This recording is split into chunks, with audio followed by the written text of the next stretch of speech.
Welcome to Film at 50, a podcast that celebrates semi-centennials in the world of cinema. I'm your host, Brian Rowe, and I'm thrilled to welcome Marcus Gorman back to the podcast today to talk about Pink Flamingos, written, directed, filmed, edited, everything by John Waters, released 50 years ago in March of 1972. How are we doing, Marcus?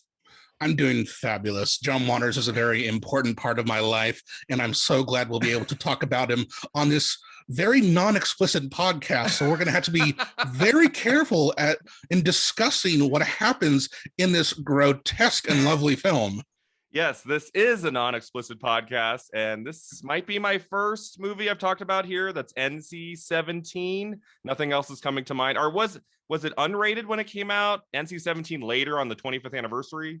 Exactly. Right? So yeah, so we are going to do our best to talk about all of these explicit scenes in too much detail that might make you sick to your stomach, as this movie did, Marcus, 2 nights ago in a couple parts.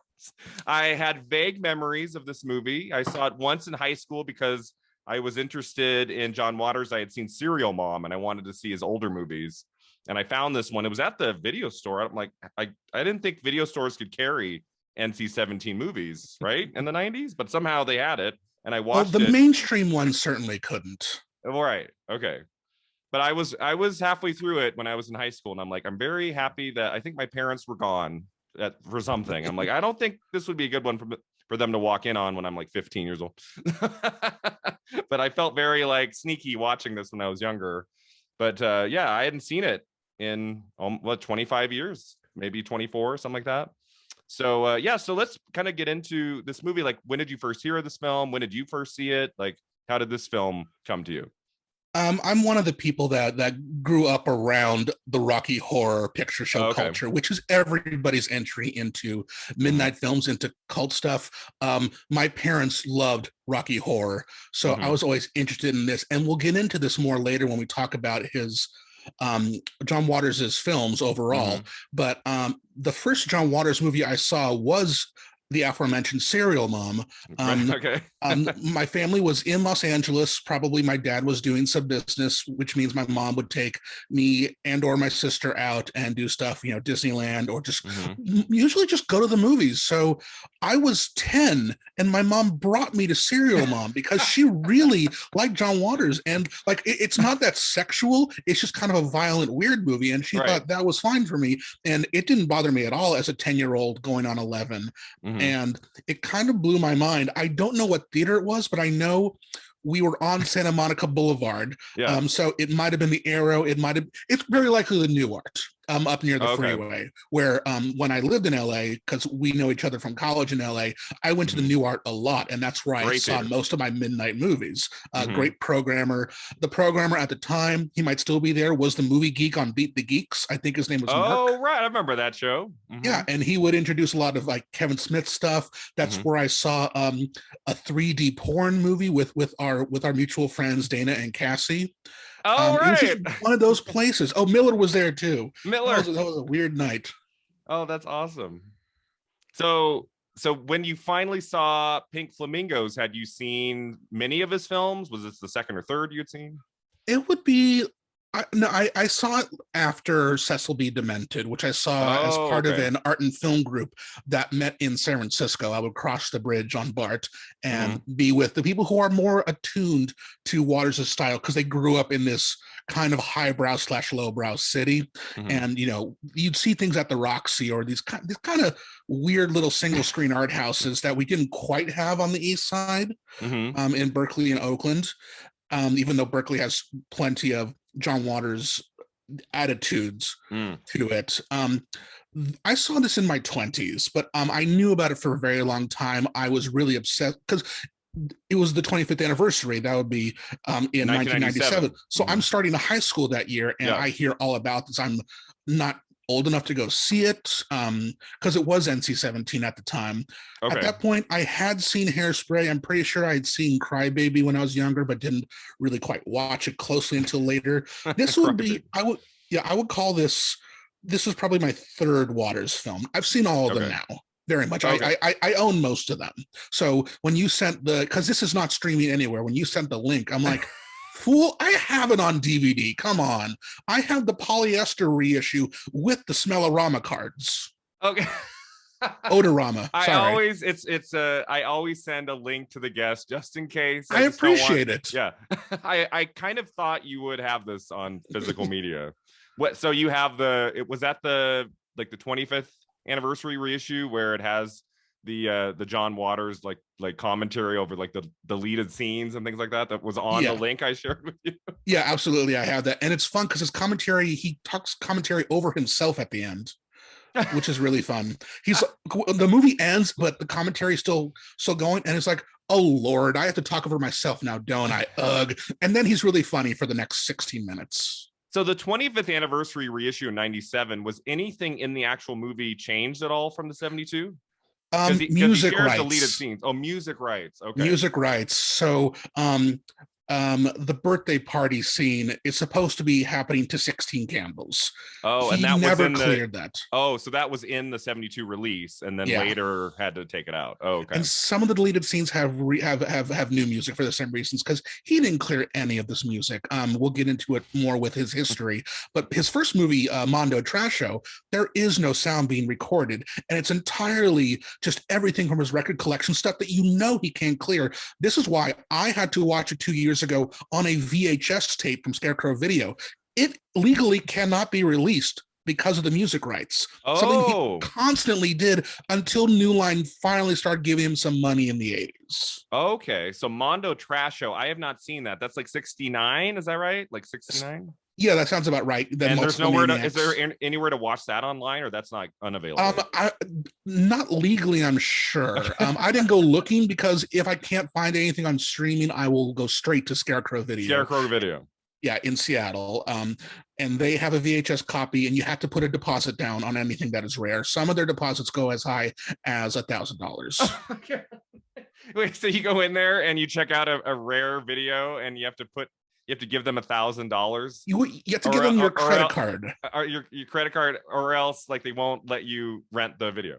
Yeah, because you're going to destroy it. And the thing is, people are like, hey, because Scarecrow is known for it's the world's biggest video archive. Right. And it's a nonprofit. And they constantly get people asking them, hey, how about you digitize this? Or, oh, I don't want to pay that. How about you just send it to me and I'll do it myself? They're like, no, literally, like, this is historical. This has historical purpose. Please don't mess this up for us. We worked really hard on getting this. Yeah, I mean, even if they got the deposit and then the person never returned that video, I feel like that'd be horrible. It'd be awful, right? Yeah, the money's not the problem. The money is to stop you from being an idiot. Yeah.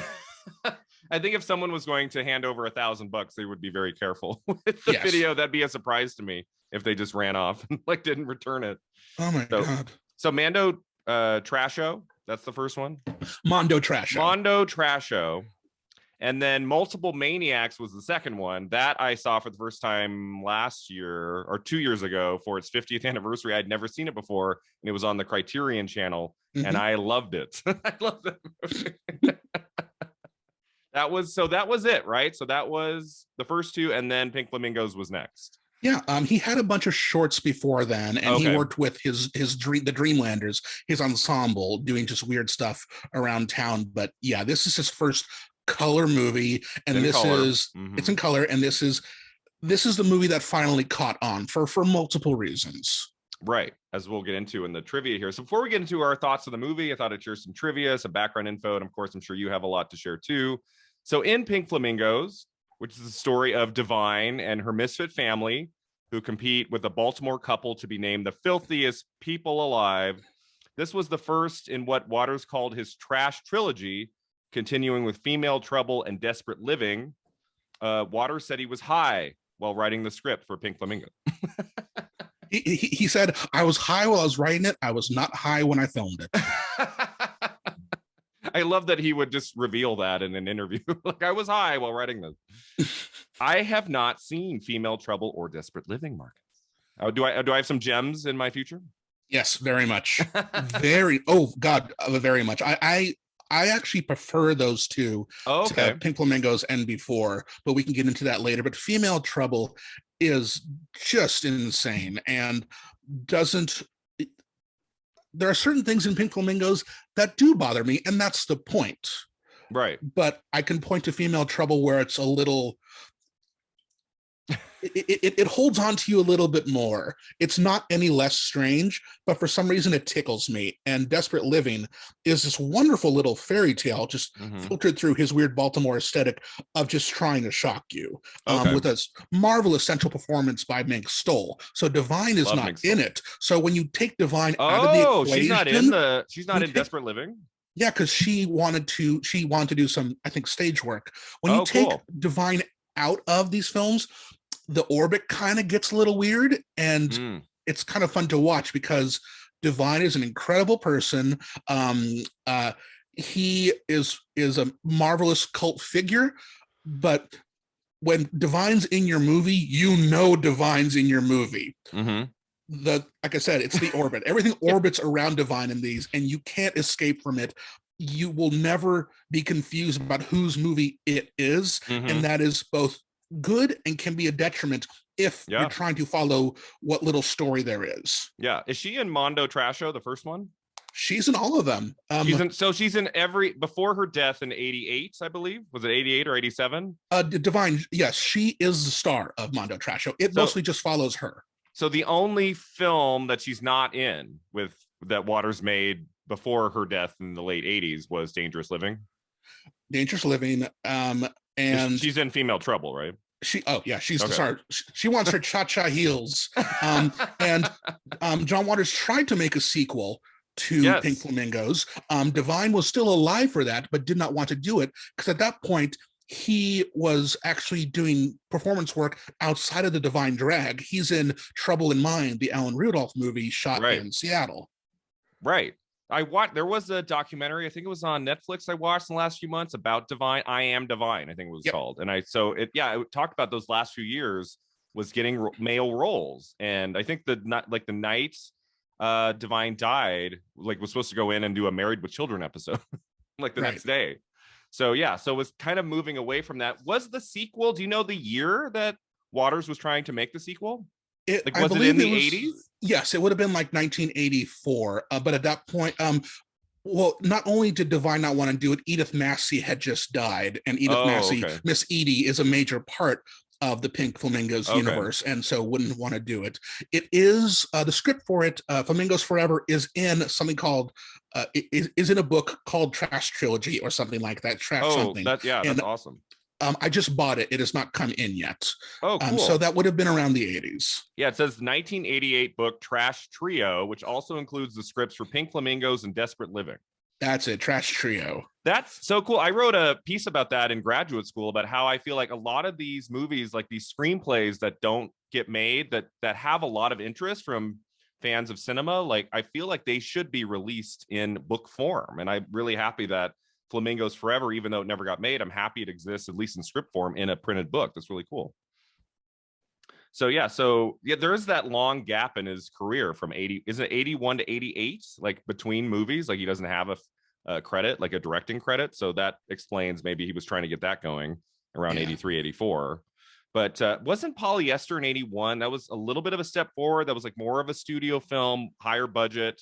It kind of surprises me that after Polyester, he would go back and want to do a Flamingo sequel. You think he'd be moving forward to something different and new? Kind of surprising. What they a lot of directors say, we think it's, for instance, the one for me, one for them. That's a myth. Filmmakers make the next movie they can. Right. And that is definitely true. John Waters doesn't really give a crap who's giving him the money as long as he gets the money. The reason why he hasn't made a movie since A Dirty Shame is that he can't get them financed. He was going to make a kids' Christmas movie in the aughts, and then a studio promised him, a company promised him $5 million, but then they went under. Like a Hairspray PG style movie for kids. Yeah. Oh, okay. Well, I mean, for kids. We can get into this, but Hairspray the movie and Hairspray the musical are very different things with very different audiences. Right. Hairspray the movie, the original movie, is still pretty adult and weird. It is PG, but it's not meant for children at all. Just the weird kids like us. I didn't mean that the 88 movie was for kids, but it was rated PG. So I was going for that kind of rating. And would have been PG-13 had. Oh no, PG-13 was just coming around at that point. Yeah, that was 84. So I just remember, what review did I read? Was it Leonard Maltin that said Waters goes PG? That was like the opening of the review. John Waters just can't get money anymore. It's harder and harder to finance independent films because these studios keep going bust. These companies, and he's getting old, and it's a pain in the butt to raise money. Yeah, he's doing just fine being a personality, being a TV personality, showing great writer, things like Seed of Chucky. Great writer. He wrote that book about. I read one of his recent books, and it was about. It wasn't the whole book, but it was a lot about his films and his career, and it was fascinating, and it's very well written. Yeah, he's just a cool dude. Yeah. Some of these directors who haven't made a film in 10, 20 years, and they're getting up there in their 70s, 80s. It's hard, right? I mean, I read recently. Do you read this week that Francis Ford Coppola is apparently mounting his production of Megalopolis, or what it's called? Megalopolis. $150 million self-financed. With this huge cast. And what is he, 84, 85? I mean, I'm just like, go for it, dude. Okay, let's make this happen. Yeah. But like, so we don't think Waters will make anything else. Like, it's like, couldn't Netflix give him a lot of money just to do one more? I don't know. It'd just be cool. I don't think he wants that money, but I mean, I'm sure he'd say yes. But I know in the last month, like the Mike Lee came out and said, well, people say Netflix will give anybody money. I pitched to Netflix and they turned me down. I'm Mike freaking Lee. I'm an Oscar-winning filmmaker. Yeah. So there you go. Yeah. I think there's this thinking that because they gave Scorsese all that money for The Irishman, that any director of note can get money from Netflix or another, streaming service, and that's not the case. No. Yeah, so that's too bad. But we still have lots of great films by Waters, and we're going to talk about our favorites of his at the end here. So let's see a few more things about Pink Flamingos. Divine's friend Bob Adams described the trailer set as a hippie commune and noted that their living quarters were in a farmhouse without hot water. Divine's mother, Frances, was surprised that her son was able to endure the pitiful conditions of the set, noting his expensive taste in clothes and furniture and food. Divine got arrested for stealing while making the movie, but said, well, it's kind of in character, right? Yeah. A lot of this is revealed in the director's commentary, which I watched this movie a second time with that. And outside of the trailer and some of the costumes, a lot of the stuff is just stolen. Including shots, like every extra, everything on the street. It's a stolen shot. But John Waters like, I didn't know we were supposed to ask anybody about that. Nobody told me that. I'm sorry. It's 1971 at this point, and we're just trying to have fun and make a weird movie.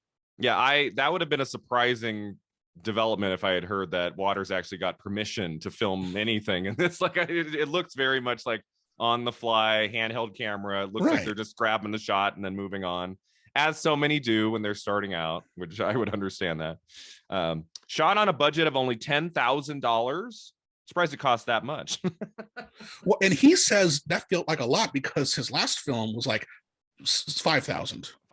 So we're just doubling the budgets with each movie. Yeah, the trailer only cost $100, and it was another $200 to make it up. Oh, okay. Interesting. And they were living, as you say, sort of on a hippie commune. They were sort of a mile or a half mile away in the house, and they had to trudge through that trail you see in the movie with their equipment like every day. Right. I mean, some of these scenes, they look like they're being filmed like out in the middle of nowhere. And I'm like, how far did they travel for this? I mean, they're in the place they say they are, which is Phoenix, Maryland, which is just outside of Baltimore. Okay. My dad is from the Maryland area, so a lot of Maryland looks like that. Oh, okay. That makes sense. I read like twice the word Phoenix, and I was like, wait, did they shoot part of this in Arizona? No. He would Phoenix, never. Yeah, I'm like, did he make any films outside of Baltimore? Like with Serial Mom in Baltimore? I think so. I think Serial Mom is Baltimore. I think he's done a couple pickups in LA, but after getting thrown out of the NYU dorms for smoking pot, he just went back to Baltimore and said, I just want to make movies here. Even though he lives in Baltimore, New York, San Francisco, and Provincetown at the moment. He has places in all those. But Baltimore is his home. That's where his mail goes. All his fan mail is sent to a bookstore nearby. Oh, okay. Like a P.O. box? Well, it used to be P.O. box, but no, I just think it's just he notoriously loves books. Okay, yeah. Yes. Yeah. Yes. I won't say it explicitly that quote he says about if you go home with someone and they don't have any books, don't go to bed. Right. That's a quote I've never forgotten. All right, so Waters has stated that Armando Bo's 1969 Argentine film Fuego influenced not only Pink Flamingos, but all his other films. If you watch some of my films, John Waters said, you can see what a huge influence Fuego was. I forgot how much I stole. Do you know about this movie Fuego? I have not seen it. Don't. I looked it up as soon as I saw the same research you're looking at. Yeah. I've added it, and I will pick it up from Scarecrow. He says he stole like most of the makeup from it, for instance. Oh, okay. And the movie is full of different references, but we'll get to that. Okay, interesting. That's the main one. Okay. So the film had its world premiere on March 17th, 1972, at a screening sponsored by the Baltimore Film Festival. The event was held on the campus of the University of Baltimore, where it sold out tickets for 3 successive screenings. It was picked up by a then small independent company, New Line Cinema. It was later distributed by Ben Barinholtz, the owner of the Elgin Theater in New York City. He started screening it at midnight on Friday and Saturdays. And that's where it started picking up a little bit, right? Would that have been in 72 or much later, like in the later part of the 70s? I'm not sure. So in the commentary, he says it took about a year for this to really catch on. So I don't know when he's starting from, but the Baltimore Film Festival, he's on the board there now, and he's a big influence on them, and they're still going very strong. It took a while to catch on because like New York wouldn't show it for a while, and then finally New York showed it, and it ran for 92 weeks. I just read, wow, and then in LA it ran for a decade. A decade? Was that at the New Art? I have no idea. I didn't check that out, but it's sort of like I feel like this would have played at the New Art at some point. Of course, maybe something in Hollywood. But yeah, it's really just you show it once a week, and that counts. That's why even during the shutdown, the Clinton Street Theater in Portland has been showing Rocky Horror to keep the numbers up. So the owner would be the only person in the audience. He'd come and sit and watch it every week to make sure that the numbers still stood up and it still kept the record and kept building the record of longest running consecutive American film. Oh, okay. That makes sense that they would do that. But yeah, I lived in LA for 8 years. I don't remember ever seeing an advertisement or something that Pink Flamingos was playing at a theater. I don't remember. I feel like I would have gone if I had seen that advertised. So I don't know if it was playing that often by the time, like the aughts, as you say. I should start. That's the way you call it, the aughts. I like that. So the film was initially banned in Switzerland and Australia. The film was released uncut on VHS in Australia in 1984 with an X rating, but distribution of the video has since been discontinued. Because of the film's explicit nature, it has been edited for content on many occasions. They ever play this on an airplane? Not anyone I've been on. Can you imagine, like in the 70s, like they show like a 26-minute version, like of just like what they can show. Pink Flamingos was released on VHS and Betamax in 1981, and the re-release in 97, New Line Home Video, because it became the second best-selling VHS for its first week of release. That's kind of insane. VHS and video stores and video buys saved all of these films. And now that we don't have video sales and video stores anymore, that's one of the many reasons why we don't have these filmmakers making these movies anymore. Right. Because there's not a place for us to go rent it or to buy it. The studios know that, because studios would finance weirder films because they know they make it all up on the video end, but they can't do that anymore. So they are scared to finance anything slightly out of the ordinary. It is a strange time, Marcus, when with Spider-Man No Way Home just completely decimating everything in its path and showing that yes, people will go to a theater right now. And they then will go to a theater. Everything else, just not, West Side Story and some of these really terrific end of the year movies not performing, and it's really making me nervous. Yeah. One school of thought is saying that people go to the movies if they don't want to be spoiled. That's right. So that's why they saw Spider-Man in such droves in the first week. That's why I went on day 5 of its release, because I was like, it's going to be spoiled. Like, I already knew a couple things, but I wanted it to I didn't want to go in 3 weeks later and just know everything in the movie. Where I guess West Side Story you go see and you have a kind of a sense of what's going to happen, even though there's some great surprises. There are. I saw it again yesterday. Oh, okay. Nice. As somebody I know, West Side Story in and out. I grew up on it. It was my mom's favorite musical. I was in it the summer between high school and college. Oh, cool. I've seen one production on Broadway, one Broadway tour, and so many regional productions. And I am shocked at how many new pockets of drama Kushner found in that story. It's marvelous. Yeah. Spielberg's best work in a long while. Oh God, yes. What do you think John Waters would have done with West Side Story? he would have just shown like Graciela and Velma, all the Jet girls. He would just follow them, and they would go like after they brush off the boys, they go and just do drugs in an alleyway and just and scream at people and bang them. Really, he would. I mean, and he has made a musical. He not only has he made a musical, he's made, I think, one of the great musicals. So he really knows this form. And I'm not talking about Hairspray. I'm talking about Cry Baby. Oh, okay.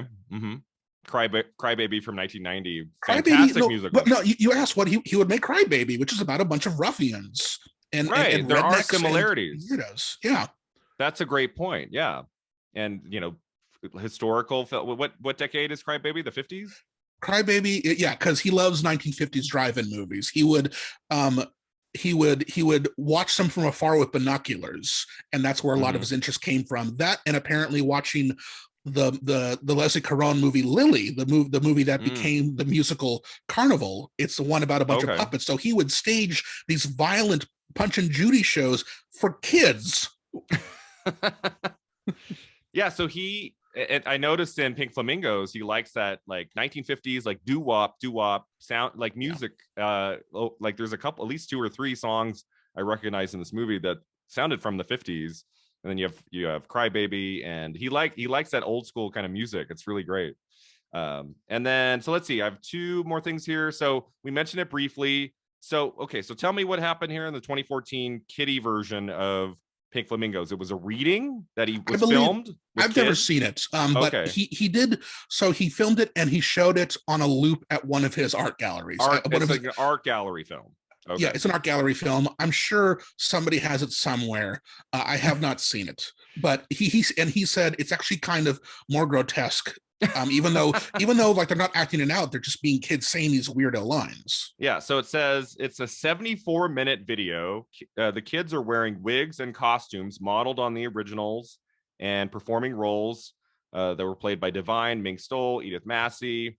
Waters has said the new version, filmed in one day with actors drawn mostly from friends' children, is in some ways more perverse than the original.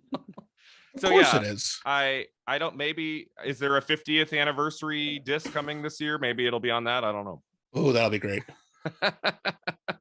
So on Rotten Tomatoes, the film has shockingly an approval rating of 81%. Is that right? Well, Rotten Tomatoes doesn't matter for anything made before like 1998, because everything from an older movie is written as a retrospective. It's not like they're going back into the New York Times and like finding Vincent Canby articles and putting those on a website. Somebody has to do that because Rotten Tomatoes is user generated. Yeah. So yeah, these are not, it's not 81% circa set 1972. Right. In the same research you're looking at, it also says the Metacritic average score is around like 54 or something, which makes more sense. Right. Yeah. I was like, 81 seems kind of high. It's really high. So the film has been widely celebrated by the LGBTQ community, considered by some the most important queer film of all time. American new queer cinema director Gus Van Sant has described the film as an absolute classic piece of American cinema, right up there with The Birth of a Nation, Doctor Strangelove, and Boom. Which since I started this podcast, Marcus, this title, Boom, has come up over and over, and I think I need to sit down and watch this movie. I've not seen Boom. Especially since the poster is in the movie quite frequently. Yeah, it was in Pink Flamingos, right?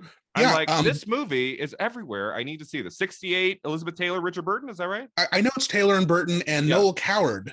Noel Coward. Okay. I have not seen it. I'm just like, it came up. I want to say Alonso Duralde. I've had him on a few times. I feel like he brought it up once. I'm just like, I need to see this movie. I think this weekend I'm just gonna like watch it. It's just like, get it out of the way. I got to see this. Yeah. So that's a great quote from Van Zandt. The Library of Congress inducted Pink Flamingos to the National Film Registry in December 2021. Congrats. It's historically significant. It is. That was done for its 50th anniversary, or is that just coincidence? I think whoever submitted it said, hey, the 50th is coming up. Reconsider this. But last year's lineup was great. It was all very strange and outre stuff, or things you don't always talk about. Like, I think it was this past year that Cabin in the Sky was finally put into the Library of Congress, which is a marvelous film that people don't talk about. Yeah, Cabin in the Sky. Yeah, the Vincent Minnelli film with the all-black cast. Yeah, wonderful, wonderful film. I haven't officially announced it online, but I have picked my actor and director to study for 2022. The actor is Cary Grant, and the director is Vincent Minnelli. I am a fount of knowledge of Minnelli. If you ever have any questions, I have because I'm trying to write a play about him right now. Oh, you are? Oh, cool. Yes. About a little piece of his life, or what? Yes, I keep pitching it, and nobody has said a full yes. I've been pitching it for 6-7 years now. I don't want to say any more. As a play. Oh, cool. Oh, that'd be awesome. Because like obviously a very interesting life. And I looked up his filmography, and I'm just like, there's so many great musicals here I have not seen. And so this will give me. So I watched Cabin in the Sky, and it was just absolutely gorgeous. And I'm going to watch Meet Me in St. Louis for only the second time in a few nights, which I'm really looking forward to. And so he has got a great career. And so so let's see. Anything else you wanted to mention trivia wise for Pink Flamingos? I don't think so. I think we'll roll around. I will say I have some personal, like it's not like I know him, but like so seeing Serial Mom really opened my eyes to horror in a lot of ways. And back in college, I went to the press day for A Dirty Shame. Oh, okay. So back wonderful. Yeah. So that was 2004. I would have been writing for you that year. I'm trying to remember if you talked to me about that. So you went to a press junket with him and the cast? Yeah, it was him in the cast. He was at the Beverly Hills Four Seasons. He was him, Johnny Knoxville, Mink Stoll, Selma Blair, and Chris Isaac. Tracy Ullman was not there. Tracy Ullman was not there. She kind of disowned the movie, right? Later? I don't remember. Tracy Ullman? It makes sense. That was in his book. I read in his book that like she was on board. She loved, being in the movie. And then like once it was starting to get real and the movie was about to come out, she kind of distanced herself from it. But that's my favorite. One of my favorite stories from doing press junkets is because you have like 6 people in a hotel room on like the second floor, and they sort of, the actors in town kind of round robin, like to talk to you for 20-30 minutes. It was Selma Blair's turn, and she from outside, she kicks in the door and says, "Who the F are all you people?" Hi, Selma Blair. Yeah, that was the fall season. I did that. I think it was the one and only time I did that for Hotel Rwanda. Oh, fun. Don Cheadle and the film's director. I remember that. And it was like, I just remember everybody around the table, they had just seen the Alexander movie by Oliver Stone, and they were saying how terrible it was. I was at the Alexander press day, so I was a day earlier with them. Because I remember, like, I felt like the buzz going into that, like, was going to be good, and then I remember sitting at that table, and they were like, "Yeah, no, it's not very good." I'm sorry. And then I've seen John Waters does a Christmas show once a year. He goes on tour, A Very John Waters Christmas. Okay. And I saw that back in 2013. And then when I was live in person. Live in person at the Neptune Theater in Seattle. Okay. And it's good. It's a little racy. Surprise, surprise. Shocking. And when I was part of the art and film group that I talked about, like we saw Cecil B. Demented, usually before we see a movie, we go to an art gallery or a museum. We went to San Francisco Museum of Modern Art, and Waters had an exhibit. And the only thing I remember is that there's a wall of photos in a row, all buttholes. Okay. I'll never stop thinking about that wall for the rest of my life, because I was so shocked as like an 18-year-old, just butts. John Waters likes his butts. He likes the butts. All right, so I think I'm caught up. So wait, did you get to meet him? Like, did you say hi to him, or was it kind of like that round table and he came in and in '04 for it was Dirty Shame? more of a round table, and Okay. he said something I liked, and then I told our film professor Sue Scheibler, and she says, "Oh, he's been saying that for 40 years." He had said, "I liked gay sex more when it was illegal." You said that to Scheibler? No, I quoted that to Sue. Sue. Yeah, I remember. Yeah, I took her. I think it was documentary class. I remember Scheibler. She's great. I had her twice freshman year. Intro and then Nintendo Narratives, which was a wonderful class. I don't know how I missed out on the Nintendo Narratives class. How did I not take that? I remember hearing about it. It's like it never lined up with my schedule or something. Well, it was an upper class thing, but she liked me enough to like let me in as a freshman. Just real quick, what did you do in that class? You just watched like different video games and talked about it, or what? No, it was movies that were influenced by video games or influenced video games. So that's City of Lost Children, Dick Tracy, Iron Giant, all these. And then you would present, and me and the senior, who's this freaking kid? We wrote a paper. Actually, he wrote the whole thing. Because he's like, who's this freaking freshman? About Tekken. And we presented, we talked about it, and then we just played Tekken on the big screen for like 30 minutes until it was like, okay, enough. That was my question. Like, was there actual like game playing going on like on the big screen? That's funny. Did she show Super Mario Brothers with Bob Hoskins? No, I wish. Well, 16 weeks. She didn't have time for that? No.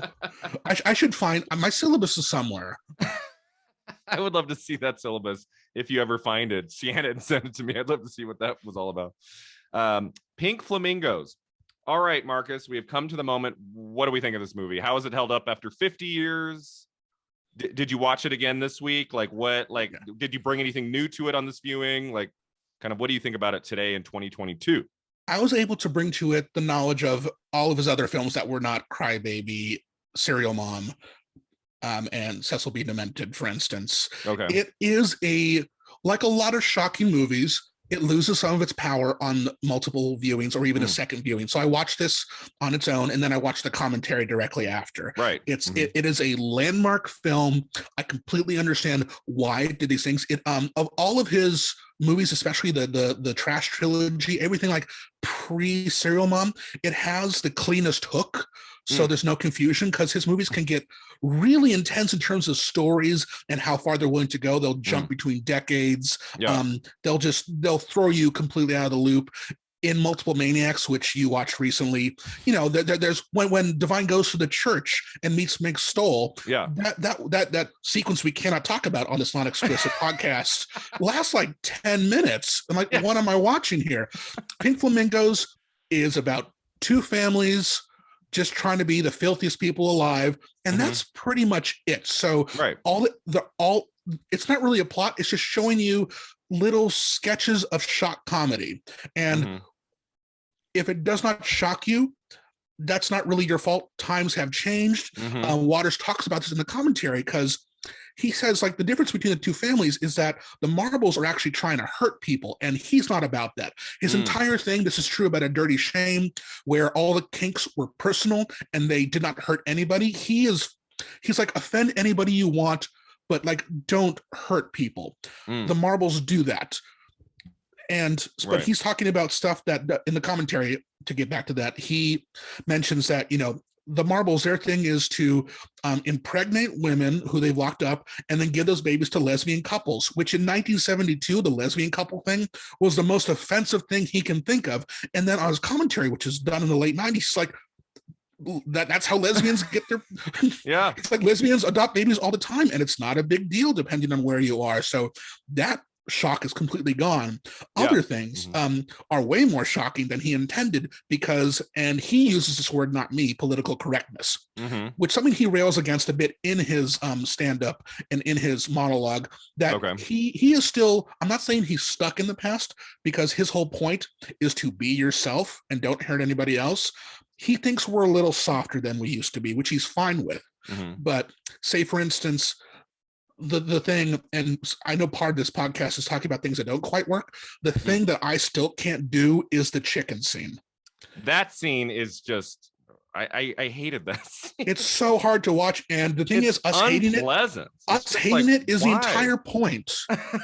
And so we can't complain about it. And he has said, I would never do that again. Right. But his thing is, he bought it from a farm that was going to kill it anyway. Yep. And he says, honestly, this chicken had a better life because I know the quote. You know the quote. Good, because I can't talk about it on here. Please find it. It's a funny quote, but he's also just being kind of glib. And in the retrospect, he says he would not do that because it's so aggressive and unpleasant. And for a scene where there is assault happening, the chicken is the worst thing that's happening in the scene. So it kind of pulls focus a bit. And then, of course, and then David cooked it and ate it. So they were humane about it. Yeah. My thing with this movie is the first hour for me, whenever Divine is not in it, I'm kind of checked out. Like, it doesn't really work for me as a movie. It seems like he's just throwing a lot of things at the wall and seeing what sticks. And there were moments where it's just like, on as great as Mink Stole is, there's a scene where she's talking and he just keeps the camera in one place and zooms in and out of her face as she's talking. And it's like 3-4 minutes, maybe longer. And I'm like, I don't there were moments in the first hour where I struggled a lot, but the last half hour is spectacular. When the plot happens. The thing is, he only had time for like single shots. So that's why there are 3, 4, 5 minute long takes, half of which are people like Mink Stole, who is by far the best actress in the Dreamlanders. I think she's incredible. And she was incredible at the Dirty Shame press tour. She's gorgeous and funny and very sweet, but also knows her place in the history of American cinema. And then you have the other people who are just druggies he knows from high school, who can barely do a monologue, which is actually funnier most of the time. But the thing is, like, his work print is the final print. There's like he did cut scenes mostly for like legal reasons or just things that weren't quite working, but those are the only takes. So how did he keep the deleted scenes for 25 years? How did he keep those? How did those not get lost? I don't know. I think he just kept them because like he has a nice big house in Baltimore. The Marbles' house is the house he's renting. That's why all of his posters are on the wall. That's not the Marbles, that's him. So yeah, because this is unlike Mondo Trasho, which has sort of a weird experimental plot, and Multiple Maniacs, which does have a plot, and Female Trouble, which is about like the notoriety of crime and cha-cha heels and weird stuff, and Desperate Living is about like it's a crazy woman trying to react. She has to get out of town and finds this fairyland full of like homeless people and lives there for a while. It's a chaos that happens there. Pink Flamingos is just basically Jackass 1972, which is why Knoxville is in a dirty freaking shame.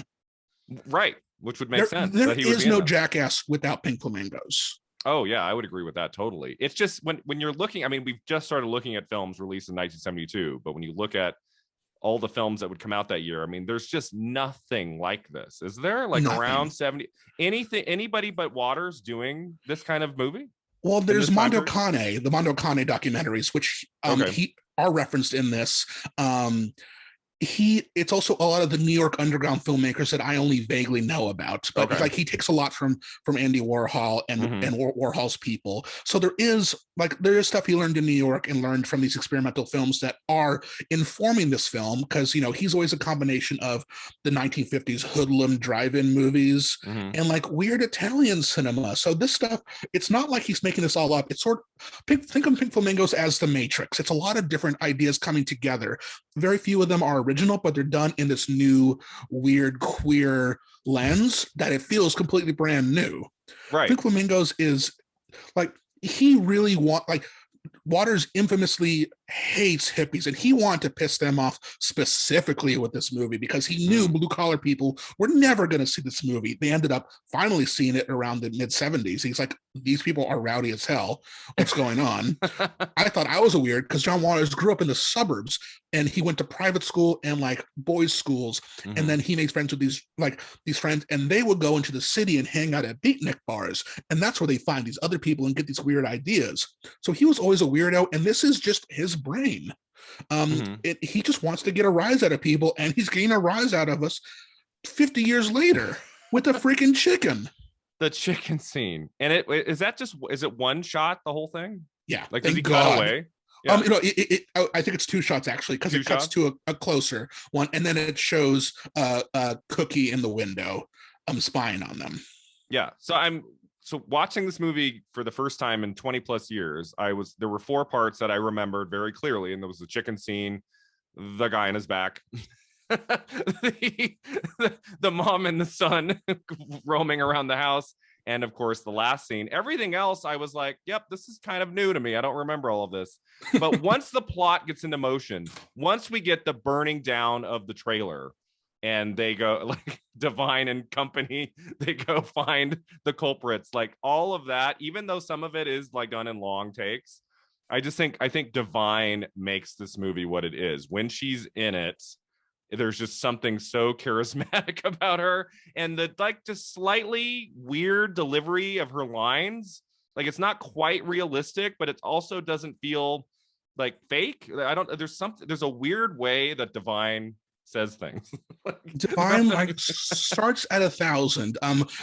This episode won't come out for another month, but last night was a Drag Race episode, and there's a queen on it called Cornbread with a K, and they did a sketch comedy challenge last night, and they're like, Cornbread, you're great, but you're starting here already. You need to, like, you need to be easy on the gas and kind of rise. Divine never rises. Divine is always right at the top. And that's what I'm saying. If you're not buying into the Divine character, it can be a little grating. I actually like, yes, the fun stuff is in the Divine half. I quite like the Mink Stole half, because the dialogue is actually a lot better. And they're delivering it with such weird alien emphasis that it kind of tickles me. Like, the curse words just come out of nowhere, and they shock me and make me laugh every time. And I can't quote any of them on this podcast, but just the weird casualness of non-actors saying bizarre things is so funny to me. Divine has been better in other movies. This is the first, I mean, this is not necessarily true, but this is the legend of Divine, that this is like how Divine is IRL. So it's the clearest example of Divine stuff. So when you think of Divine, you think of the makeup from this movie, not Female Trouble, not Polyester, not Multiple Maniacs, certainly not Mondo Trash Show. Would you say this is like the most famous movie, or like the movie that represents Divine more than any other? Like, absolutely. Of course, Female Trouble is very famous, and Hairspray and Polyester, but I feel like Pink Flamingos, I don't know what it is about this one, but this is like the go-to image of Divine, right? Yeah, especially because, like, the monologue near the end when the press shows up, that is John Waters' ethos completely. And I feel like I can quote this since there are no swear words, but that monologue is like, can you give some of your political beliefs? It's kill everyone now, condone first-degree murder, advocate cannibalism, eat feces, filth is my politics, filth is my life. No purer statement has happened in a John Waters movie, in my opinion. And just says every line with such confidence, like she rules the world, that she knows everything, every thought that enters her head. It's like, this is the way it is. This is reality. That amazing trial scene where she's just like, she's in charge. All right, you know, and then she's like, the verdict is guilty and you are to be put to death, as if like this is just like she's the judge. And it's just like, I just love her confidence. It's so much fun. The line, you said that line, I wrote the line, Divine, are you a lesbian? Yes, I have done everything. I thought that was a good one. So yeah, so that part of the movie. So you prefer the first half over the second? I mean, I do. That's interesting. I do get, like, when the plot comes in, why that's important. The thing that I think the movie is powerful for is stuff that happens more in the first half, the things that it's known for. So maybe that's what's sort of mixing me up. But, like, the thing is, like, this movie is what, like 93 minutes, and it could stand to be 75 minutes. Oh yeah. So the thing is, it's more like when I get to the third act, I'm like, okay, when's the tarring and feathering happening? Yeah.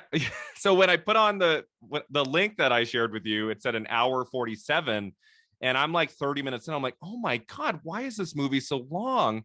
But it was the last 15 minutes of that link was deleted scenes and part of the 25th anniversary reissue. So I was like, okay, good. It is only 90 minutes.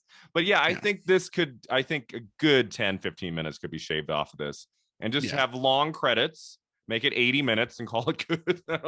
Like it just seemed there. Don't you think there were some parts in the first 45 minutes where it kind of dragged? Oh, absolutely. Yeah. I think it's more just my impatience. We were talking about West Side Story. I still get impatient with everything after the Rumble, especially since they moved 2 songs from After the Rumble to Before the Rumble. Oh, okay.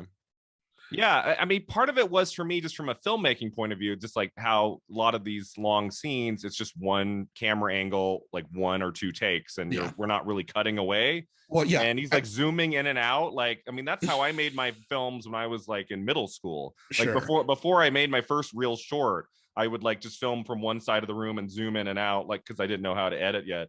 Right. Like that's very, very like he couldn't have one other angle, Marcus.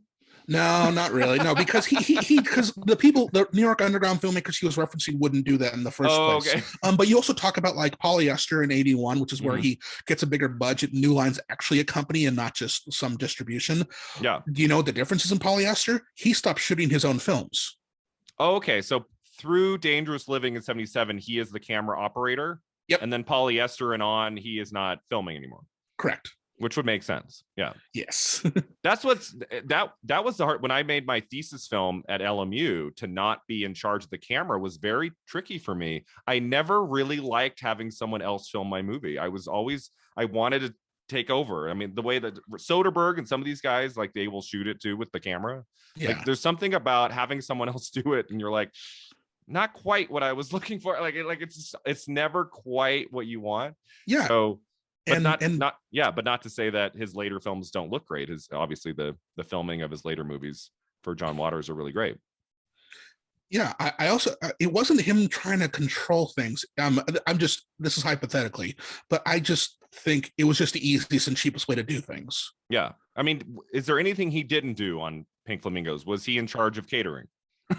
No, there was no catering. There was no food. There was no food. There was no food. No, he told the cast, it's a joke, he insists. But he's like, if you're hungry, go out into the woods and hunt for something. That's something he would say. Yeah. No, I would always feel bad making my short films in college. And, after like 6 hours, I'd be like, I should probably get the cast some food here. Then I'd get, I'd have like a friend go pick up porta subs or something. But when you're filming and you're directing and you're trying to make your day, like, when you're like in charge, like food is like not at the top of your priorities, but it is so important to keep your cast and crew going. It's like the most important thing. It is, right? I mean, that and record sound. And record sound. Yes, I never liked when I got to the end of a day and I'm like, oh, the sound. Sound is the hardest thing to do. Oh my God. I know. But so what else do we really like about this film? Any other scenes, any other moments? The way it looks there, I did enjoy, even in the scenes that were kind of slow, there was something kind of I had affection for just that very, very just low budget handheld doing it ourselves, no studio kind of feel to the movie. I don't see that a whole lot on movies I'm looking at for the podcast. Just something, this never would have been made without this one person. Like this one person is the reason this movie exists. And he could have tried to get financing for it and then just not make it. But no, he's like, I'm just going to scrap together a little money and make this movie and do it my way. And there's something I love about that. Yeah, I love it's the spirit of anarchy, a youthful anarchy that is really hard to capture on film, because film is something that you have to plan to do. Right. It takes forever to make. And somehow this feels like everything that like kind of looks like crap about it is the point and makes it really cool. Yeah. I see why it caught on, because he's trying to make the most anti-hippie movie possible, to just thumb their nose at authority. He hates authority, and that's this entire movie reeks of that. Yeah, exactly. So just briefly, the scene with the guy on his back. Is there a purpose of that moment, Marcus, rather than just shocking the viewer? Well, it's just stuff that it was a friend of a friend. It's stuff that his friends do. It's no weirder than when they do poppers on camera. Those are real poppers, and you can see Divine. You can see it hit Divine. All the fake vomit stuff.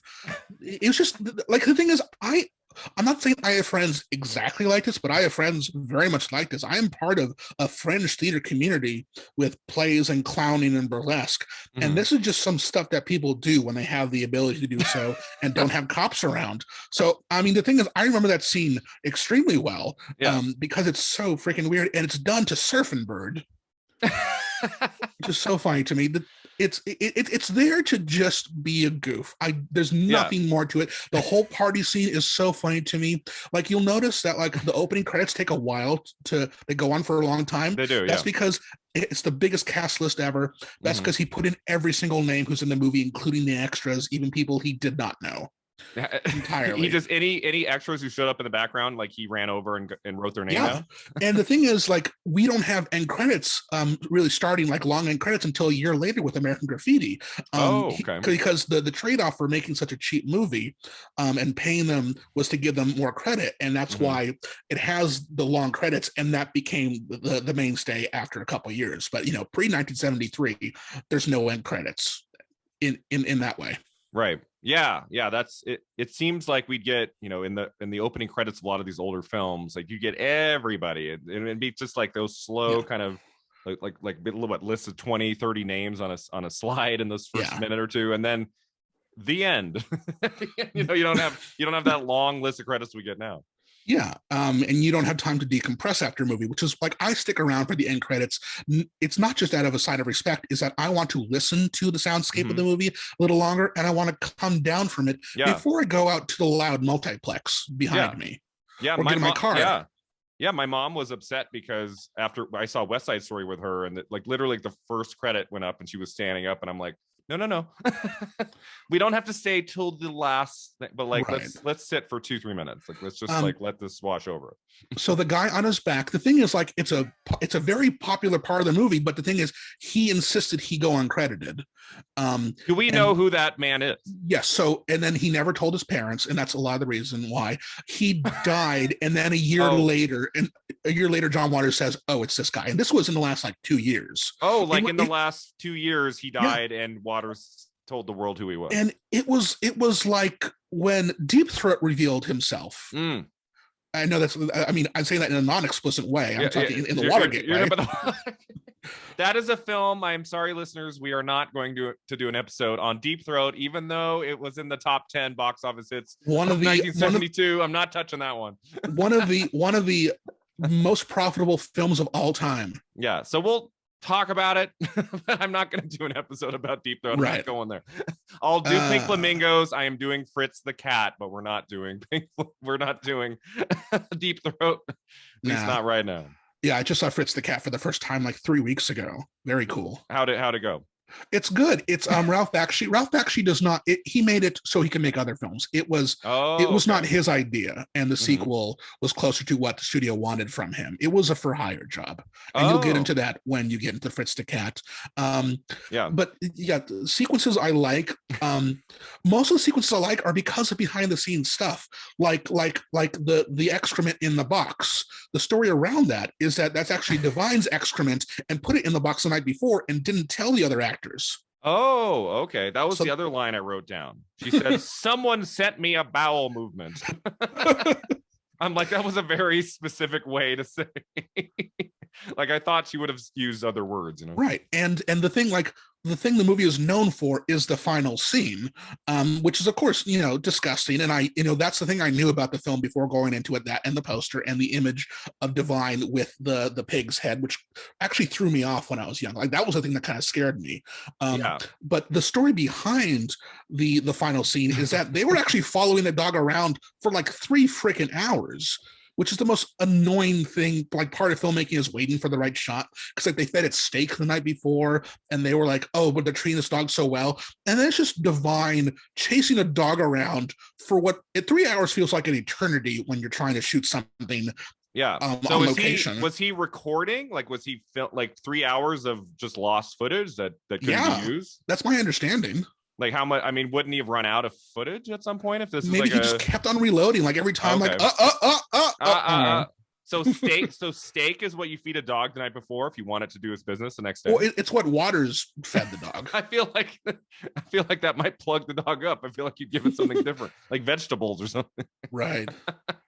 So yeah, it has just a little tiny duty, and then it probably by the time the dog went, everybody could just like go, okay, we can just move on. Let's get her done.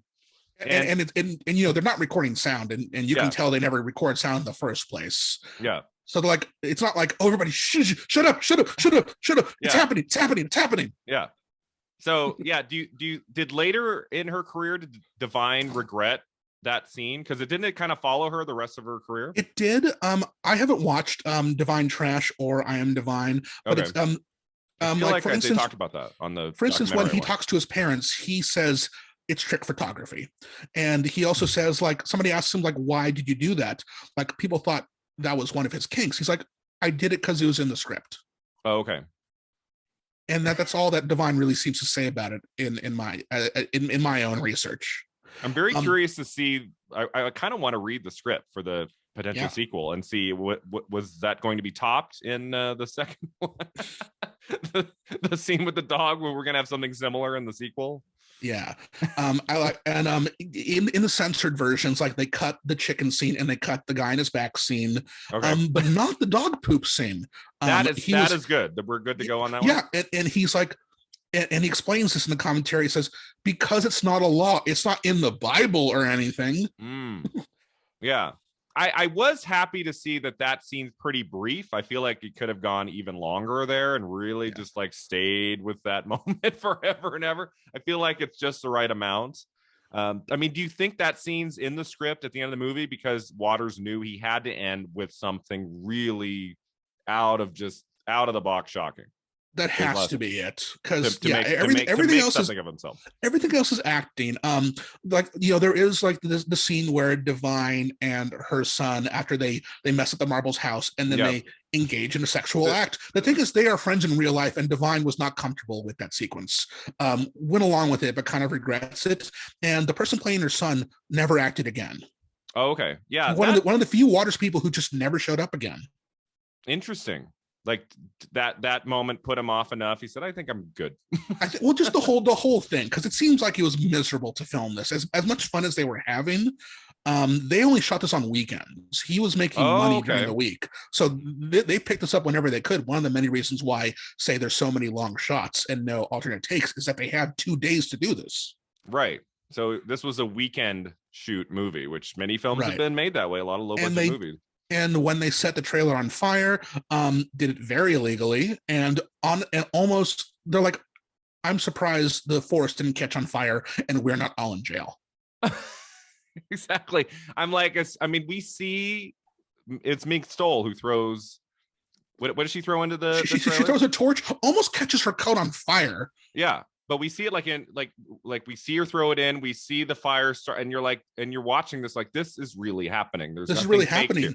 and it didn't catch fire immediately, which pissed Waters off, so he kept the camera rolling. And people could accuse him of being a pyromaniac, but it's like, no, I just needed to get the shot. We only had one chance to do this. And you know, they weren't recording sound, all the fire crackling, that's cellophane done in post. Yeah. I thought one of the most impressive shots in the movie is when we actually see the trailer crumble. Yeah, like, it looks. He was waiting for that. So I'm like, he must have just been in this position recording for a while, because the destruction of it looks like it's planned. So I was like, oh, the way that they got that on film, I thought for this low budget movie, very planned. Like, that shot looked it looked fantastic for a movie of this low budget. Yeah, it was not controlled. He just threw a can of gasoline, just dumped it in there, and then got back as far as he could. Only person there for safety was his brother with a single fire extinguisher. Right. Other things I like, the kangaroo court sequence is very fun. It's definitely the best written, so I see why like this works for you. That's my favorite thing. Waters has also admitted that this is a reference to the trial of the Chicago 7. Oh. Which was happening. He's obsessed with these stories, because the thing is, at that time for journalism, you had to, if you're in court and you're making you're making an outburst for the headlines, and you're fighting for a headline. And this was the last time he feels that America really had this giant protest movement on such a large scale, which he says doesn't come back in America until the Seattle riots, the WTO riots of the late 90s, which is happening right before he has recorded this commentary.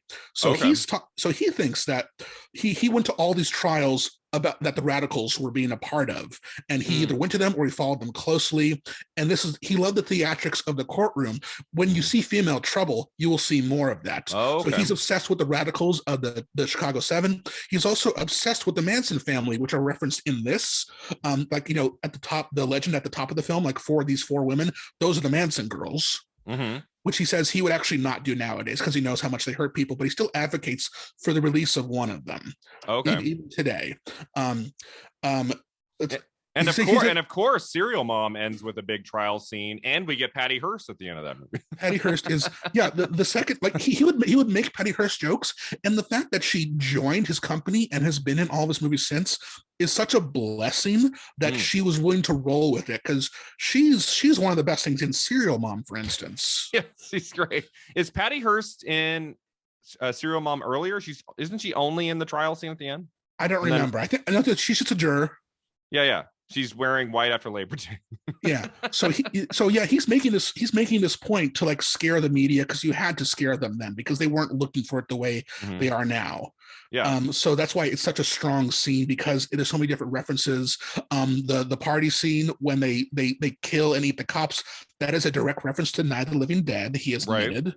Okay, that would make sense. So yeah, all of these things, like he's not making up any of this stuff as far as I can tell. Like he's bringing in his own personal experience about, you know, these kids that he grew up with who, you know, are just trying drugs and sex for the first time, and then, you know, go to the city on like Friday and Saturday nights and hang out in the alleyway outside of bars because they're underage. Okay. Yep. Yeah. Yeah. He says the movie never mellowed. He said it maybe got worse in 25 years because of political correctness, but it still works on 20-year-old kids who had never seen it before. And that's the power of this movie, despite the fact that it's not really a story. It's just a series of really gross things happening intended to piss you off. Yeah. Would you say the height of its popularity was in 97 when it had the 25th anniversary? Yeah, he was shocked for that. He's like, and I did the book tour, and I would do signings, and he like the average age is 20. They want by this. They want his autograph. Yeah. I remember Roger Ebert reviewed it in 97, and I'll never forget his quote. It was something like I hope I never have to watch it again, and at least until its 50th anniversary in 2022, if I'm not retired by then. I remember him saying that in his review. I remember that review because it's not 0 stars, it's no stars, because he's like, there's no star rating for this kind of freaking movie. Yeah, he didn't give it a star rating. He didn't know how to rate it. That was funny. I think that might have been where I learned of the film, was reading that review. And I'm like, I have to see this. Like, what is this movie? And I definitely saw the posters around all the landmark theaters in Berkeley, because there were at the time 5 of them. Now there are 2. Yeah, I have to mention the costumes in this movie. Divine's costume, if you're watching this, the image behind me, that red dress is spectacular. Like I love like the costumes in this movie, that like what the characters wear, especially Divine. I mean, they're not just random. Like that is a pretty spectacular outfit that she wears at the end, which makes the trial scene and the execution scene all the more memorable, I think, based on her look with her hair and the dress she's wearing. It's just, if she was just wearing just like, you know, a typical, just like nothing really out of the ordinary, I don't think it would have as much power. I think her wardrobe makes a big impact too in that sequence. Oh God, yes. And David Lockery, who's Mr. Marble, he was the unofficial hairstylist and makeup artist. Okay. For this film as well. Nice. So it wasn't just Waters. Like there was some help. I mean, he had an ensemble of people to do these things. Yeah, exactly. Was he, when he got to Female Trouble and Dangerous Living, was there a little bit more money and like a little bit, not a whole lot? You'll watch them and you'll see like, oh, not much more, because at that point he's kind of going off notoriety. Like Pink Flamingos didn't make him a lot of money; it just got him press. Okay, and there like there was nobody who gave him money for Female Trouble who had seen Pink Flamingos? Like, I mean, wanted to make another one? I'm not sure. I'd be interested to know like how much of the budget for the next two before we get into Right. the 80s and 90s. Like, how did he? What did he have to just go person to person again? Was he able to get one person to just put up the money for Female Trouble or Dangerous Living? I mean, it's such an interesting career, as we're going to talk about. The central set of Desperate Living is the cheapest looking thing you'll ever see. It looks like it's going to fall down at any moment, which is part of the point. Okay, so it's not much has changed. No. So anything else about the film, directing, anything else about the actors? I mean, I feel bad I don't have, like, I'm not mentioning all the actors' names, but you know, interesting performances throughout for sure. Yeah, I adore Edith Massey. She's great in all those movies, and then she dies of diabetes in like 84. Okay, and Edith Massey is the one in the playpen. Yeah, the direct reference to Baby Doll, the Tennessee Williams movie. What did she wants her egg sunny side up? Yeah, Eggman, and the Eggman thing is real. Like John Waters, like back in the day, like an Eggman would come around the suburbs. I thought that was the weirdest thing in the world, and I just created this weird love plot around it. There's a lot of Edith Massey in the playpen in the first 20 minutes. This is like Waters movies are full of quotable content, but this one has all the quotable content. It is built for audience participation because the way they finally got this distribution working is that El Topo was a huge hit at the time and doing the midnight movie stuff, which was still rising. And then they finally found a way to put it right after El Topo for people to stick around. Okay. So it rode foreign cinema's coattails, just like, say, the late 60s of American cinema did. Like, you know, the big breakout of the late 60s was because, you know, the teens and the cool adults with money were seeing these foreign films that were uncensored. And America finally says, okay, fine, let's give the keys to like a bunch of kids for 5 years and see what happens. Yeah, watching this by myself 2 nights ago, I'm like, man, this would be so much more fun in a giant crowded movie theater of fans of Waters and this movie. I can't even imagine how much of a blast it would be to watch this movie with that crowd. With audience participation, I know that like Rocky Horror, they have some of that. And I know that like when the final scene happens, you start eating chocolate. Like Clue was one of my favorite movies. And I went to the New Art, I think 3 times to see it with a giant crowd, and there's nothing like it. Like, it's just amazing. I mean, you can't really hear the dialogue in the movie, but otherwise it's great. Whatever. If you know it as well as you do, you don't need to hear the dialogue. All right, so anything else about the movie? I wanted to ask you, like, we often talk about like how movies would look different 50 years later. Like, let's say John Waters announced tomorrow that he was going to do a 50th anniversary remake of Pink Flamingos in 2022. What would this movie look like now if he made it again? He would fight tooth and nail to shoot it on film, I'm pretty sure, and not digital, which wouldn't work. And we'll get to like a contemporary double bill, which would be my answer to this question. Oh, honestly. Okay. So let's just move on to that then. Yeah. So, I mean, in terms of, like Ebert, it's hard to kind of rate this movie. It's like, how do I feel like 3 stars. It feels kind of low, but I don't know if I could give it more than that, because there are stretches of the first hour where I was kind of bored, and then I'd be watching the 5-minute scene or whatever with the chicken, and I'm like, what is this movie? I don't know if but it's also, I just feel like it's so unique in the history of film, especially in this period, that I would tell people who are interested in early 70s cinema, feel like you have to see this movie.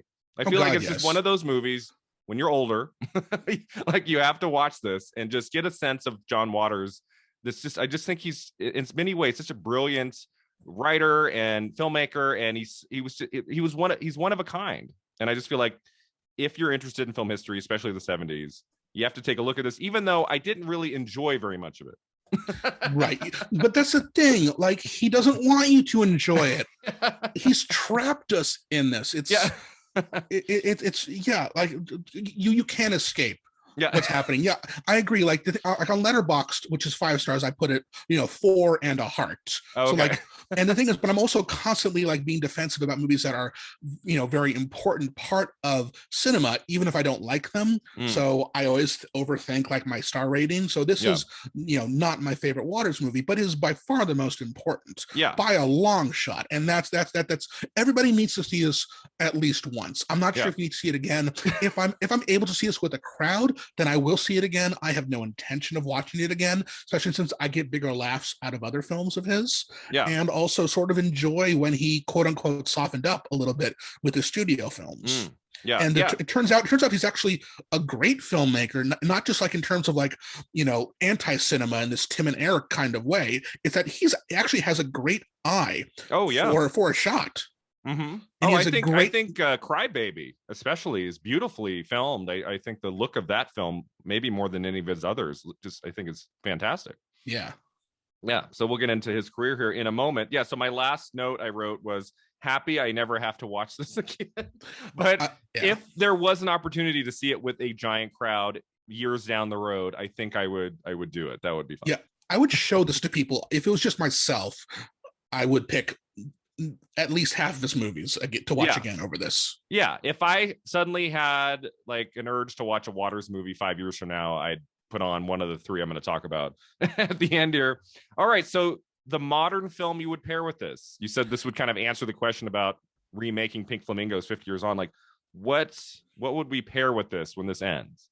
So I already kind of gave up the game in our Carnal Knowledge episode. I mentioned Jim Hosking films, The Greasy Strangler and An Evening with Beverly Loughlin, especially Beverly Loughlin, because Mink Stole is in the movie. And it's very clearly based on Waters' aesthetic. And there's also a movie that is now on Hulu, I believe, called Greener Grass from Jocelyn DeBear and Don Lubby. I'm sure I mispronounced both their names. And that's the weird, like, cheap Technicolor experience where you're taking like the Douglas Sirk look and really trashing it up. But there is a movie, and this is unfair because it's only been in festivals so far, but as of 2 days ago, as of recording, has been picked up by Dark Star Films, which is a great distribution company. It is a Belgian movie called Mother Schmuckers.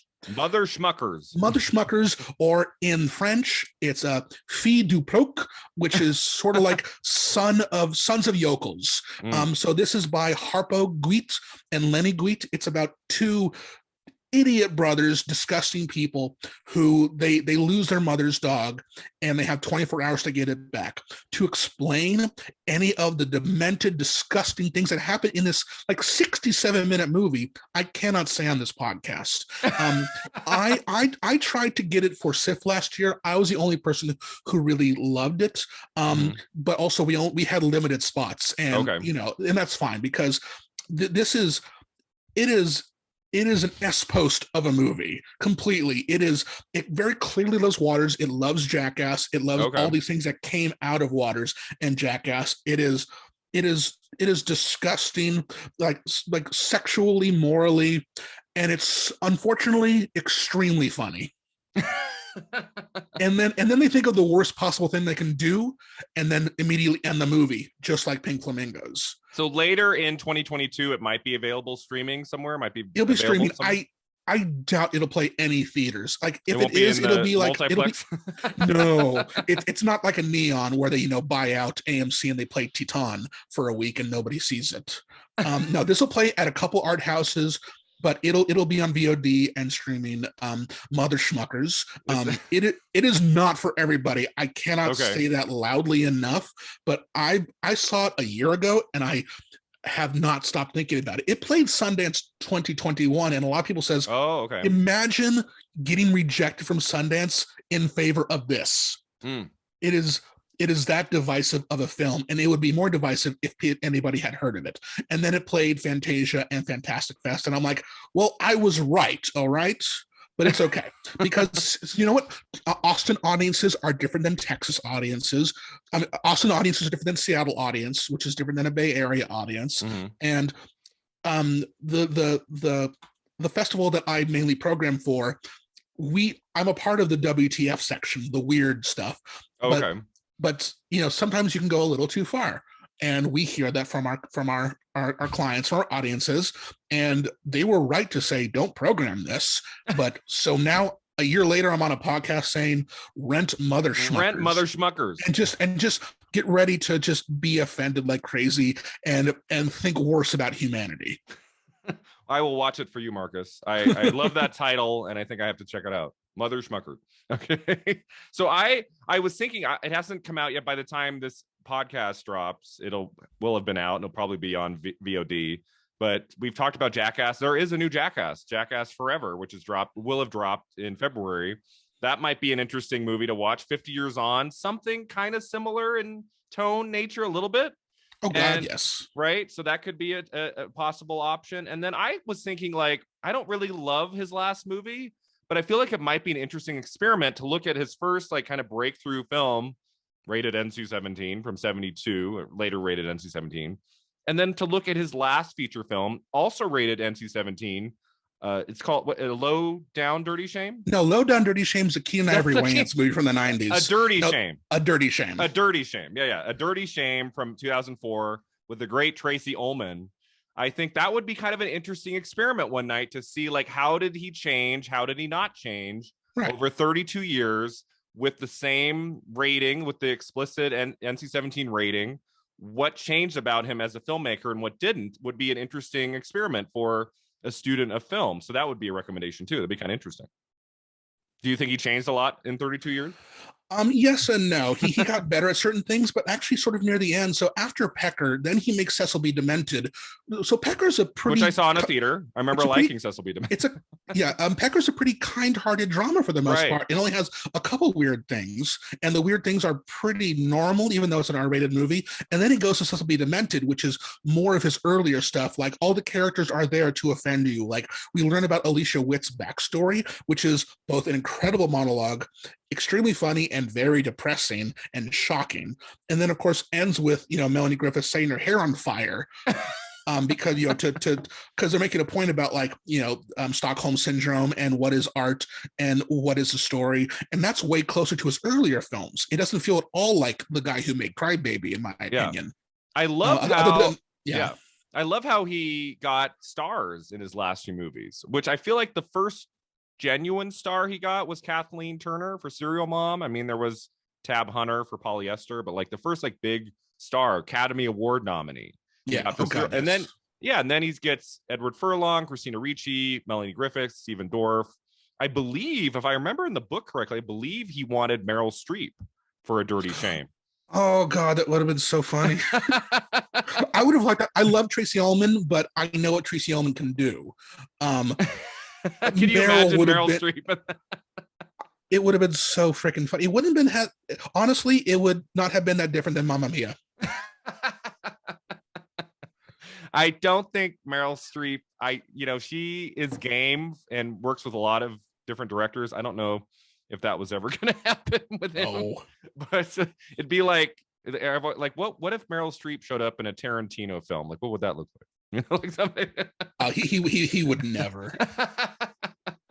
But yeah, Tracy Ullman, she's great in that. So those are some fantastic choices. At the end here, Marcus, let's break down John Waters' career and our 3 favorite films. If you could only take 3 to a desert island in our Beyond the Flick segment on writer-director John Waters, what would we pick? Our 3 favorites. So I already mentioned a Serial Mom.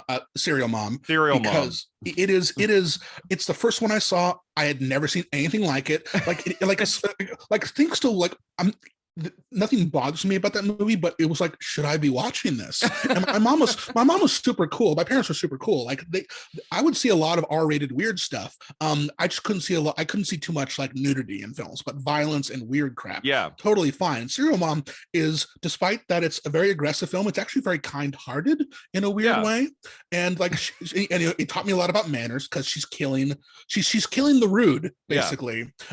So the ones who don't recycle. That movie changed my life.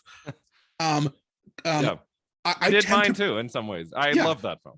And I tend to prefer his studio films, just because they're a little closer to, like, I like people wasting studio money on crazy things.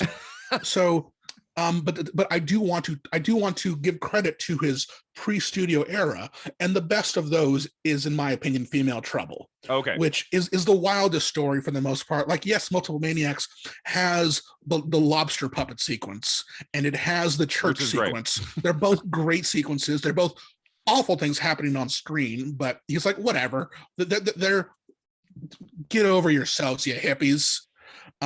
So Female Trouble is the strongest one that makes me to laugh the most, and also feels the most like we're a bunch of fringe theater kids making a weird thing.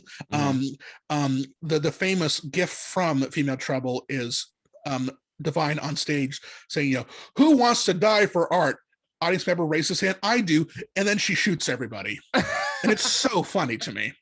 It's the funniest freaking thing in the world to me. So that's on Criterion Collection, Female Trouble, and then Multiple Maniacs was Pink Flamingos on Criterion?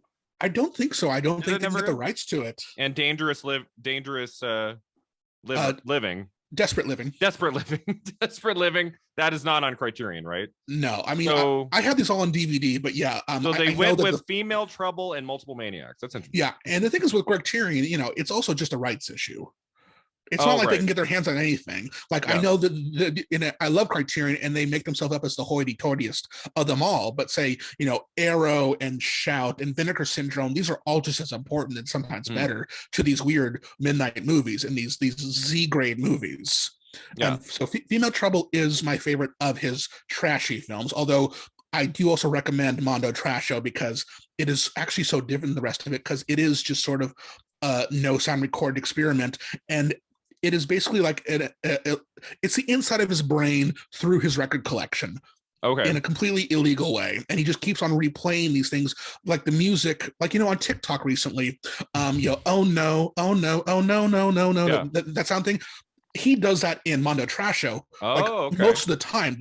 I don't think they know it comes from Mondo Trash Show because, it's a #1 hit regardless, but that's where that bit starts. Okay. Interesting. And of his softer studio films, I think we're both going to say this: Cry Baby is his best movie. I think by a long shot. Okay. I think, and this is before Johnny Depp becomes a problem, so we can. He's not an allegedly abusive guy. I had a conversation with a friend. She's like, "This is my favorite movie. I know he's in it. This is like what 1990. Mm-hmm. And so it is, I love musicals, and it is a great musical. Like, the songs are wonderful. Mm-hmm. The love story is really charming, and it did have a stage version because Hairspray was such a success. They decided to make Cry Baby again. I think it closed in a month. It played Broadway. It played Broadway, but it was nominated for Best Musical, but nobody saw it. The thing is, this happens to musicals all the time. And I don't even know if it opened out of town or went straight to Broadway, which is a risk. Because you do your tryouts, you figure things out, but no, it got crushed by other stuff. And I don't know what year it was, but if I knew, I could tell you what musical completely crushed it. Yeah, I think John Waters wrote about that in the book, and just saying, like, everyone was expecting it maybe if not quite as high a level as a hit as Hairspray. They expected to do well, and then it just did not catch on. Yeah.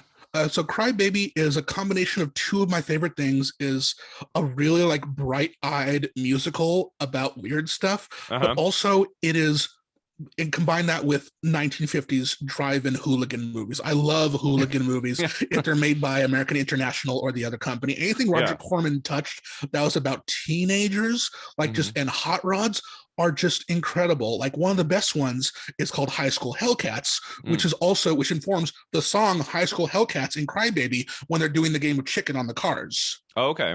Yeah, so, actually, I think Cry Baby, I might have seen that before Serial Mom, since that came out in 90. I probably would have seen that on TV. And I believe that movie is PG-13, right? Cry Baby? It's not rated R. And it still has that wild monologue about why why he's not why his family's in prison. Right. And isn't there a shot in Cry Baby of two men French kissing? I don't remember. It's been a long time since I've seen it. I think that was the first time at 7, 8, 9 years old I saw that, and I was like, what? Yeah, it's a PG-13 film. because people who don't know John Waters think, oh, it's just all disgusting stuff. But no, he has a big giant heart, and that's so clear in Crybaby that you can have a big giant heart and this gooey little love story, and also have this insanity on the end with Hatchet Face and Tracy Lords and all the greasers, and then on the other side, you know, all the preppies. And it is such a perfect, like it tells the Animal House kind of story, in my opinion, better than Animal House, which is a movie of its time, but is very male dominated and straight dominated. Crybaby is the queer version of this kind of stuff. Very interesting. Yeah, it's a great movie. It's definitely in my top 3. Is this a sin to say this, Marcus? I prefer the 2007 Hairspray over his 1988 Hairspray. It's not, because I don't think his Hairspray is actually, well, here's it's good. I can come in from 2 seconds. Okay. Yeah, I love Hairspray the musical. The movie is kind of a little confused, and the things that people remember from it are the big things. But then John Waters plays that psychologist character, and that doesn't work. People forget, like, the best performance in that isn't Ricky or Divine, but it's Vitamin C, the pop artist who's Amber. The reason why I don't love the Adam Shankman musical, movie musical, is that it changes some things from the stage show that I wish they didn't. Oh, okay. So it's coming at it from a completely adaptation point of view. I think the live NBC version of the musical they did was much closer, obviously much closer to the show. It's definitely the best movie Adam Shankman made, but he makes some weird choices in the last third that kind of stop the story cold. It's beautifully cast, and he's a great choreographer. So it's a big, bright movie, but the people who love the musical, the stage musical, do not like the movie version of the musical. Interesting. Okay. Yeah, I've never seen the stage musical, so maybe that would change but like in the summer of 07, like that was just like the movie for me. I just found it so much fun. An amazing cast. Great ensemble. I love at first sight with Zac Efron when I was in 07. And I thought John Travolta, that might be his last great performance for me. Like I don't know what I've seen of his since then, honestly, other than maybe Bolt. That scene, the Welcome to the 60s scene where she's getting the makeover, is classic.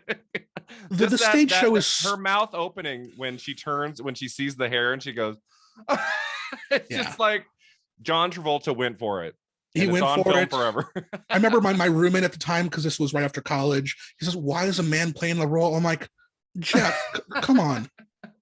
He wasn't complaining. He just wanted to know why. I was with extended family on a trip in Montana the weekend that came out, and I went and saw it, and all the men around me were completely baffled. Why is John Travolta playing a man or playing a woman in this movie? Why is that not a woman? And I'm like, you don't know your film history. Dare you? You don't know your 12,000 budget movie? So I have not seen Female Trouble or Desperate Living.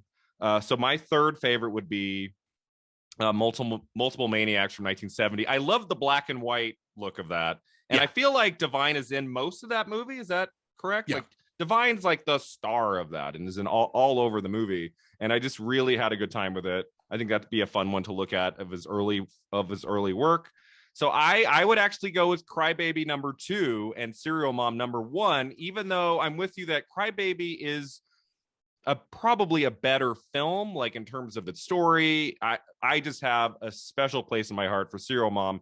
If I was forced to put on a Waters movie this afternoon, I would put on Serial Mom over Crybaby. That's just me. But it's just kind of like, it's very close. I would say those two are at the top, like right next to each other. Yeah. Crybaby and Serial Mom. Serial Mom touches my heart. It's so fun. It's just so ridiculous. I mean, the scene in the bedroom with Sam Waterston.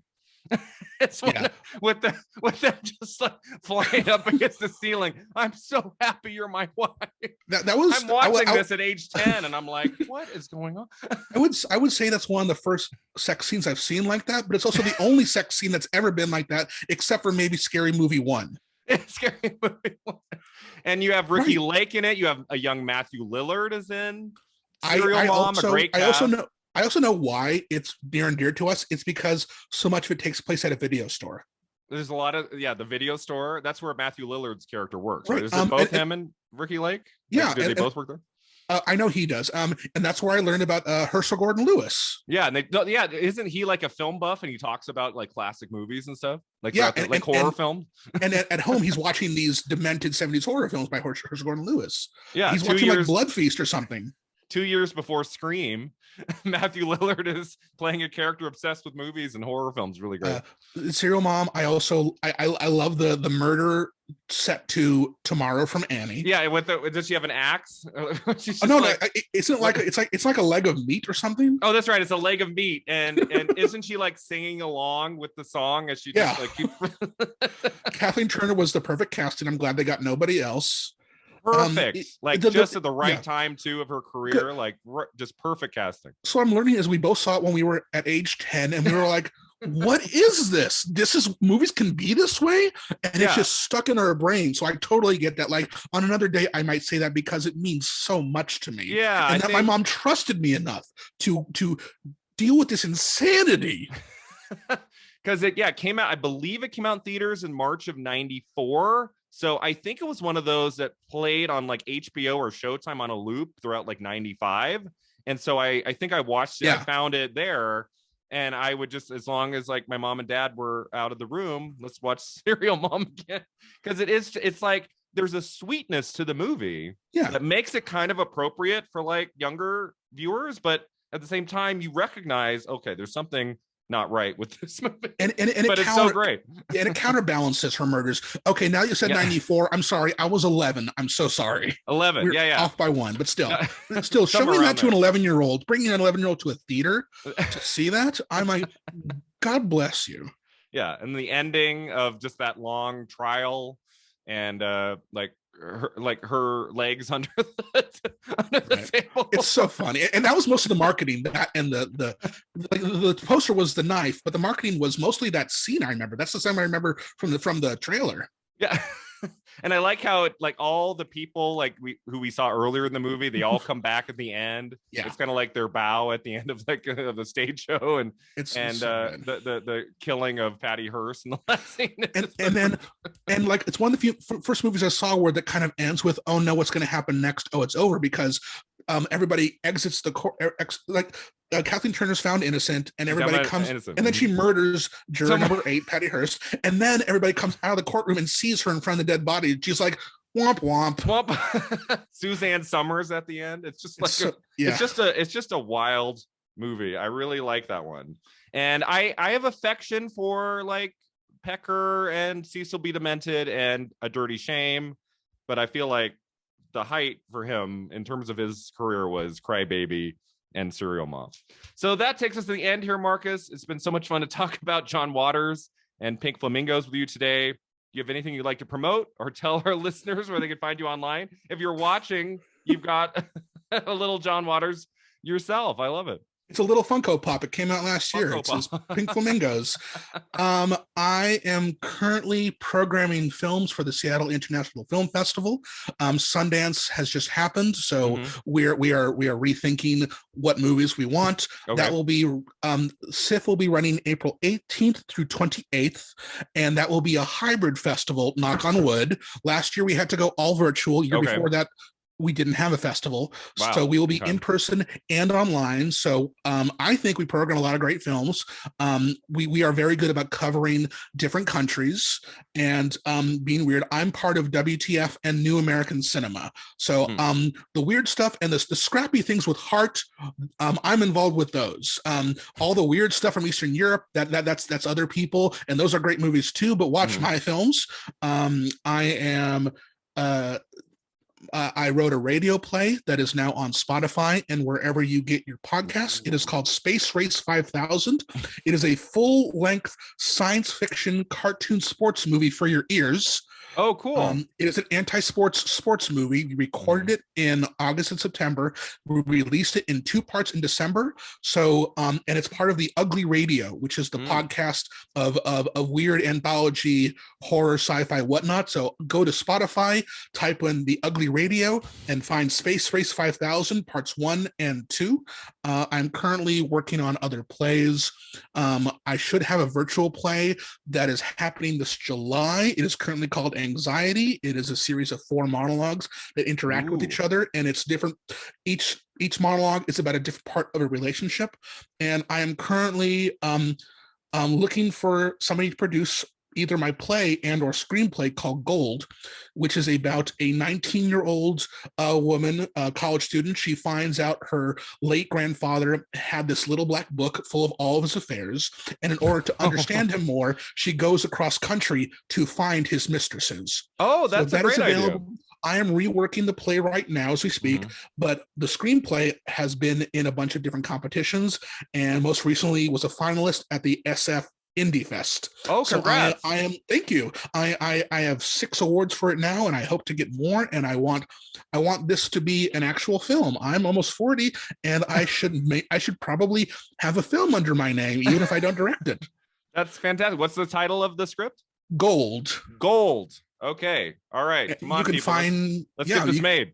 I have all this information and all my work and links to everything you can find that's virtual at marcusgorman.com. Gold will be under new projects.